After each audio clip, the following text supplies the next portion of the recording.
My thoughts on the International Brazilian Jiu Jitsu Federation's attempts to be sort of the governing body for Brazilian Jiu Jitsu. That is this week's question of the week, sent in by one of our viewers as a follow-up to last week's video, and where I talk about the International Brazilian Jiu Jitsu Federation's requirements for belt promotions, who can promote who, and how long you should be in each belt.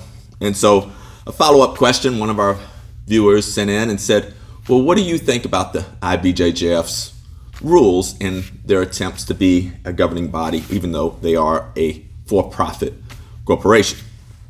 So I appreciate the question, and I'm going to tackle that this week. And the deal is when Brazilian Jiu-Jitsu started, of course, it was just in Brazil. And there was a governing body there, and there still is, called FJJ Rio. And it was originally headed up by Helio Gracie, and then Robson Gracie ran it for years until he passed away this year. And now I'm not sure who's going to head up the FJJ Rio. And then you also have, the International Brazilian Jiu Jitsu Federation, which was just set up as a tournament. And they've sort of put themselves into a position of being a type of governing body. And then you have a third association that was created, I would say a few years ago, but maybe it's, 7, 8 years ago, 10 years ago.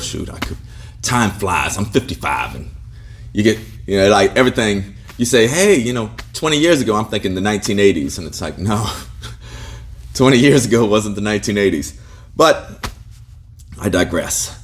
So Hicks and Gracie, 5, 10 years ago, created the Global Jiu-Jitsu Federation. And so there's 3 different groups attempting to sort of give guidelines and being sort of a governing body. And it's really ironic because the 3 don't communicate with each other. They don't work together at all.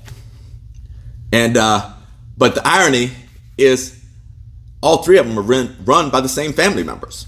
Of course, the International Brazilian Jiu Jitsu Federation is owned and run by Carlos Gracie Jr., one of the founders on the picture on the wall. The FJJ Rio, of course, initially was run by Helio, who was on the wall, and then run by his son, Carlos Gracie Sr.'s son, Robson Gracie. And as I said, now I'm not sure who's going to replace Robson, because Robson passed away a few months ago. And then you have the Jiu-Jitsu Global Federation, which is run by Hicks and Gracie, and he is one of Helio Gracie's sons. So the 3 associations, or federations, are all run by relatives who could easily communicate with each other and work together, but they have chosen not to, for whatever their reasons are. And they don't work together. Well, for an example, how they don't work together. When I got my black belt in 2015, I did my paperwork through the FJJ Rio with my instructor. And then maybe a year later, I applied for IBJJF. And they're like, well, your date as a black belt will start now in 2016. And I'm like, well, no, I can show you the paperwork. I got it in 2015. And they're like, yeah, we don't, they didn't say we don't work with the FJJ Rio, but they just said, we are not a part of the FJJ Rio. We are 2 different organizations, i.e. we don't work with the FJJ Rio. So it's like they wouldn't recognize their paperwork or my instructor's paperwork promoting me in 2015. They made me wait an extra year. And then a friend of mine up in Dallas, Alan Shabaro, he's a 4th degree black belt promoted by his instructor, Chris Howder. And he originally had registered with the IBJJF as a black belt, but hadn't re-registered his paperwork for each degree. And then he went to do a promotion, and the IBJJF wouldn't recognize the promotion because they only recognized him not as a 4th degree black belt, but as a no degree black belt. And that was incredibly frustrating for everybody, because it's like, well, his instructor promoted him to 4th degree. Who is the IBJJF to say we're not going to recognize this promotion? So it can be incredibly frustrating. The rules, the changes that the IBJJF puts out. I did 33 years in the military, and I used to think, man, I thought like, man, when I retire from the military, I don't have to read these boring, hard to decipher instructions anymore. And it's like, no, the IBJJF one-upped them. They write the same boring, hard to understand instructions, and then they'll release instructions and like without like really telling anybody. They're just like, yeah, this is the new rule, and you just sort of figure it out. It's like, oh, I don't constantly go to the website to see these updates, and they just make a change. And so it can be incredibly frustrating. So, the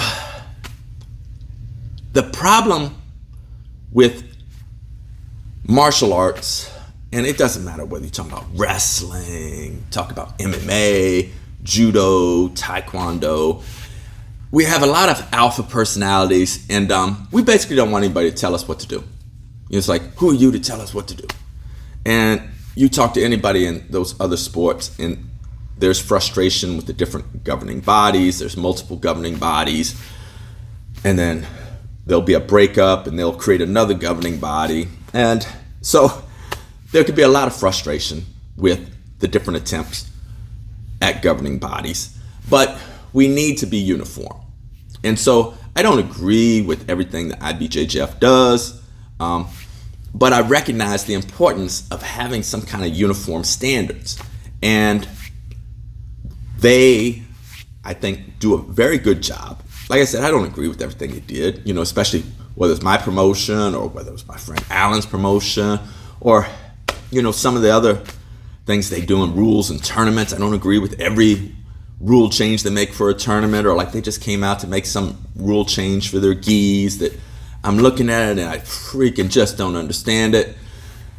But with all that said, for the greater good, we do need some governing bodies, or at least some guidance to sort of herd all these wild cats, which are like the martial arts schools throughout the world. Like it's like herding wildcats. And I think the IBJJF does a good job overall. As I said, I don't agree with everything they do, but we do need some guidelines and standards that we can all agree upon. And that's a challenge in martial arts. But overall, I think the IBJJF does a good job, even though I don't agree with everything they do. So that's the answer to this week's question of the week. If you got a question for next week, feel free to comment below. And if I can give further clarification, let me know and I'll do better to clarify it. All right, ciao.